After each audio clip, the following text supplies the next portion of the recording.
Assalamualaikum warahmatullahi wabarakatuh. Asyhadu an la ilaha illallah wa asyhadu anna Muhammadar Rasulullah. Alhamdulillahirabbil alamin. Pada pembahasan video ini kita dipertemukan lagi, diberikan kesempatan, diberikan kesehatan, diberikan keluangan waktu, diberikan kesehatan rezeki dalam membahas kitab terjemahan Cara Cepat Kaya Menurut Perspektif Islam karya Habib Sa'ad, terjemahan dari kitab Kaifa Takunu Ghaniyan. Sebelumnya kita sudah membahas mengenai jenis-jenis pekerjaan. Alhamdulillahirrahmanirrahim, kali ini kita diberikan kesempatan mengenai pembahasan tentang sikap para sahabat dalam menjalani kehidupan. Oke, bismillahirrahmanirrahim.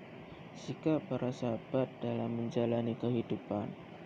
Sungguh para sahabat Rasulullah SAW ialah orang-orang yang paling mulia di muka bumi setelah para nabi. Semoga Allah melimpahkan sholawat kepada mereka. Amin. Riwayat hidup mereka ialah riwayat hidup yang paling utama dan mulia, serta kedudukan mereka di sisi Allah Subhanahu wa Ta'ala merupakan kedudukan yang tertinggi, sebagaimana Nabi Shallallahu Alaihi Wasallam telah mensifati mereka.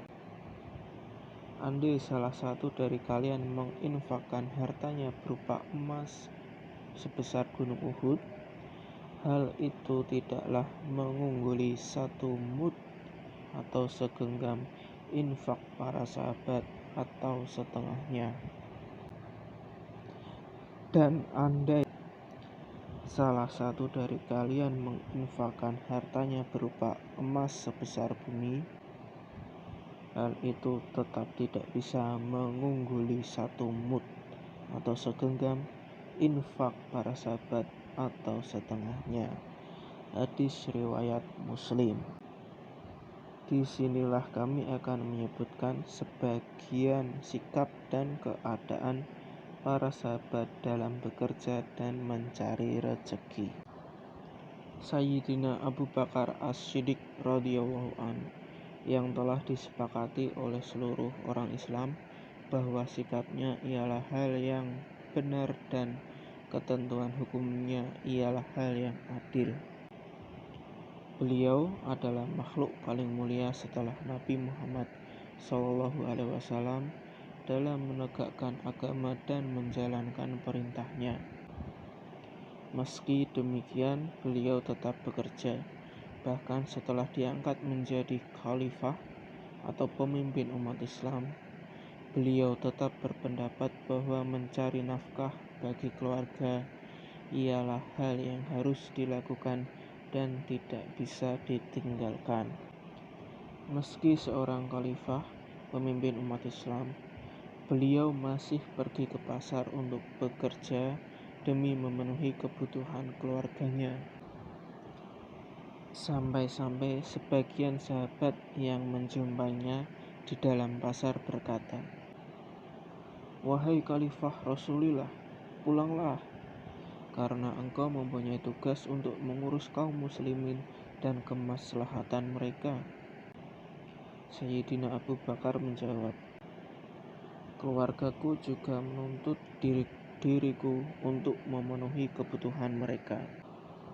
Maka para sahabat pun memaklumi dan menyetujui sikap Abu Bakar tersebut. Maka setelah urusan keluarga telah beliau tuntaskan, beliau pun kembali mengurusi permasalahan kaum muslimin. Begitu pula dengan Sayyidina Umar bin Khattab radhiyallahu anhu, yang mempunyai banyak keutamaan, termasuk dalam menunaikan kebutuhan anak-anaknya. Beliau sendiri yang membawa makanan pokok miliknya dan keluarganya dari Baitul Mal atau gudang harta kaum muslimin. Beliau juga berkata, "Apakah kalian tahu Sebatas apa harta dari Baitul Mal yang aku anggap halal bagiku, yaitu 2 baju untuk musim dingin dan panas, serta hewan tunggangan yang mengantarkanku untuk melaksanakan ibadah haji. Juga makanan pokok seberat makanan yang biasa diterima oleh seorang Quraisy, bukan dari golongan petinggi ataupun bawahan. Beliau juga berkata, "Demi Allah, aku masih khawatir harta yang aku terima dari Baitul Mal itu halal atau tidak." Adapun Sayyidina Umar bin Affan radhiyallahu an, beliau mempunyai keutamaan yang sama sebagaimana Abu Bakar bin Umar. Juga besarnya semangat beliau dalam menegakkan perintah Allah Subhanahu wa taala. Beliau adalah salah satu pedagang sukses dan termasuk orang yang terkaya di antara para sahabat, dan cerita-cerita beliau sangatlah terkenal. Begitu juga Sayyidina Ali bin Abi Thalib karamallahu wajhah, sahabat yang mempunyai keutamaan dan ketaatan dalam menjalankan agama, serta keilmuan yang luas, juga kebijaksanaan. Meski demikian, beliau masih bekerja menimba air dengan upah yang berupa kurma. Diceritakan juga bahwa beliau memiliki 2 timba yang keduanya beliau angkat dengan kayu. Dan ketika Nabi SAW mempersaudarakan Amir bin Robi radhiyallahu an dan Abdurrahman bin Auf radhiyallahu an, Amir berkata kepada Abdurrahman, "Ini sebagian hartaku untukmu, dan aku mempunyai 2 istri. Aku akan menceraikan salah satunya untuk kau nikahi." Abdurrahman bin Auf pun menolaknya seraya berkata, "Aku tidak butuh itu. Tolong tunjukkan kepadaku di mana pasar."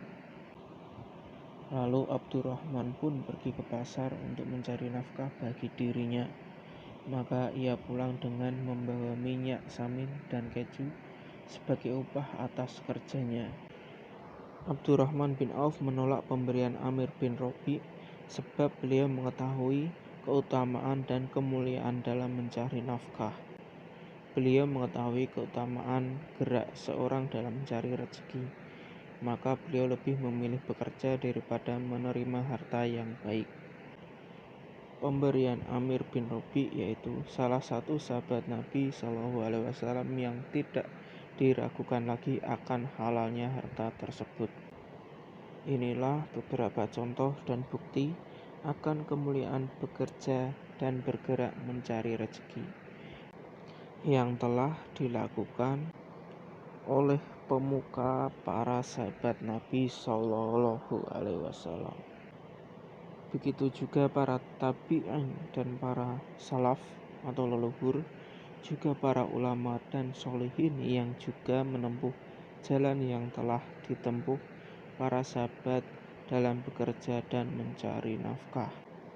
Allah Subhanahu wa taala berfirman, "Merekalah orang-orang yang diberi petunjuk oleh Allah Subhanahu wa taala, maka ikutilah petunjuk mereka."